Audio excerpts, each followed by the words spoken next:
A beleza da aula do professor Calil foi complementada pelo trabalho de Alf Viverne. E você pode observar, não só pelos comentários, a riqueza do texto redacional, da produção do texto, mas também da arte envolta no cenário. O cenário é um agradecimento da TV Paulo Freire, da Paraná Educativa, ao artista Alf Viverne.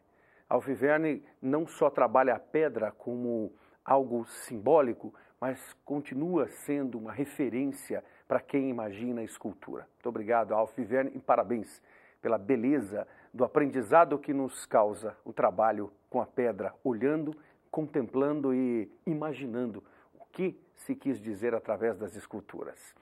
No segundo momento, a redação volta à tona.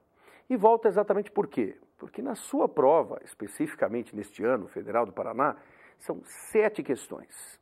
Então, 7 questões discursivas, ou seja, a produção e a compreensão de textos. Nesse sentido, devemos estar preparadíssimos para qualquer tipo de situação. O gráfico, a charge, o quadrinho, o argumento, a paráfrase, o que vier. O que vier teremos condições de escrever muitíssimo bem. Acompanhemos o segundo momento de redação.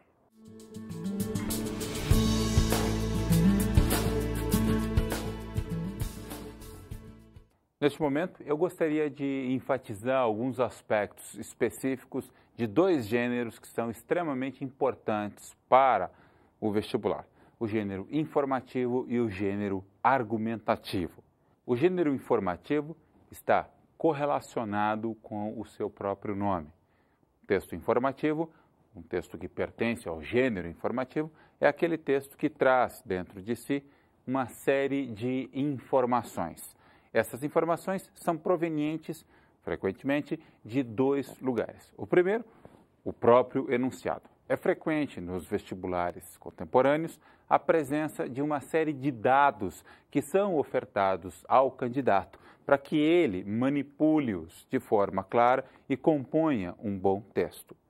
Mas as informações podem ser trazidas também pela formação que esse candidato teve durante todo o ensino médio ou durante toda a sua experiência de vida.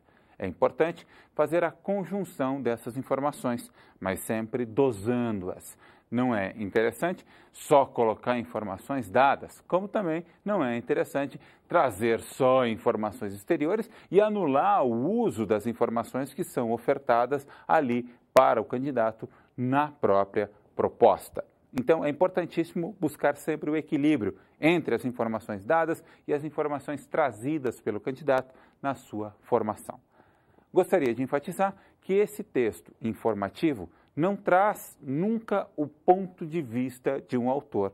Essa não é uma característica do texto informativo, é sim de um outro modelo de texto, o texto argumentativo.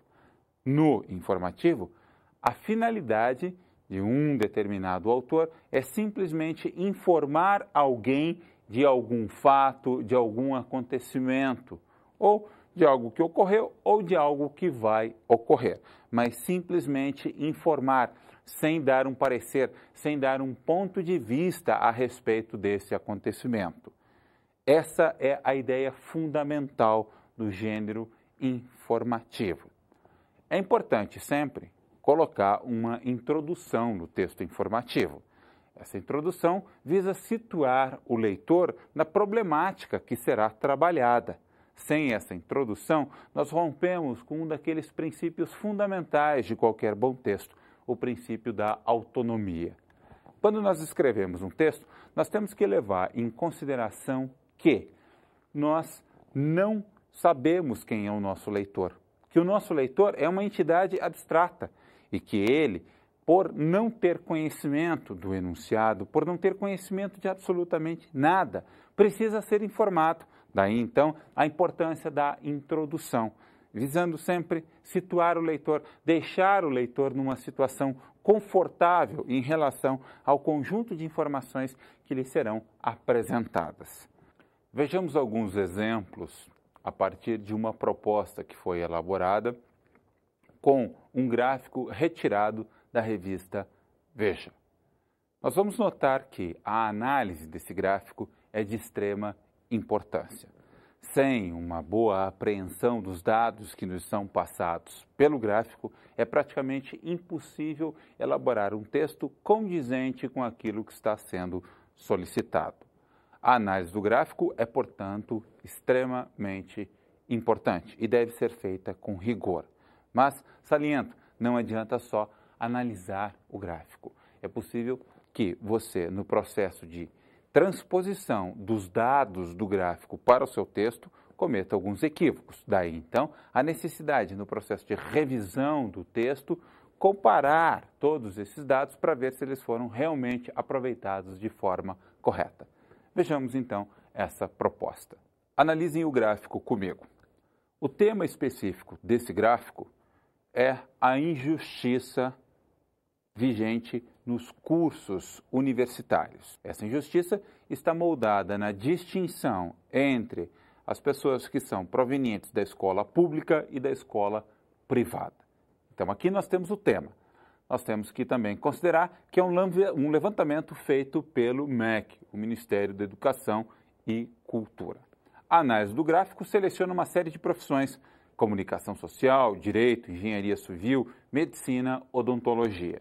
E, nessa análise, nós percebemos que o número de alunos provenientes do ensino público é muito menor do que aqueles provenientes do ensino privado para estes cursos mais concorridos.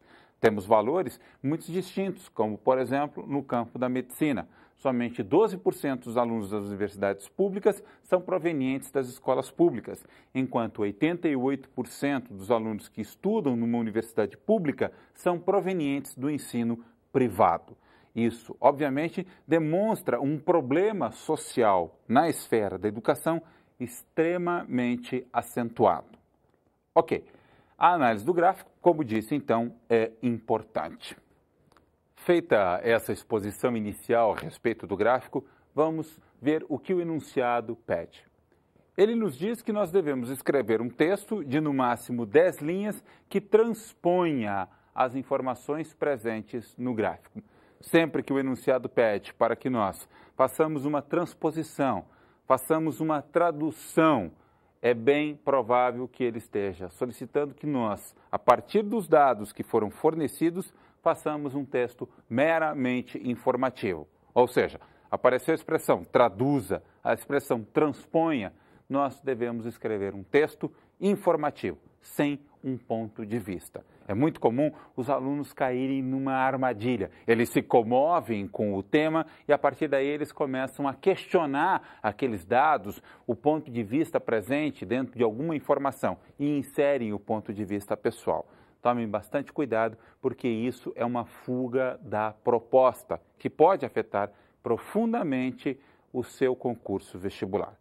Voltemos, então, à ideia de elaborar um texto que traduza ou que transponha as informações apresentadas. Vejamos 2 exemplos textuais e façamos a análise rápida deles.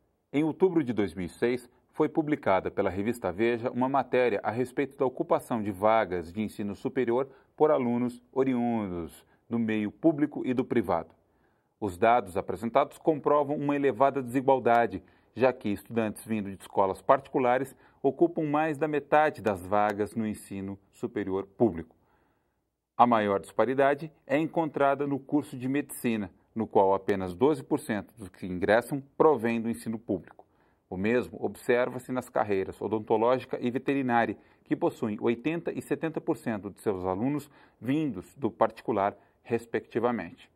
A ocupação de vagas mantém-se mal distribuída na engenharia civil e na comunicação social, só alcançando menor desequilíbrio em direito, com 58% dos estudantes provenientes de instituições privadas. A análise desse texto permite que nós observemos 2 particularidades.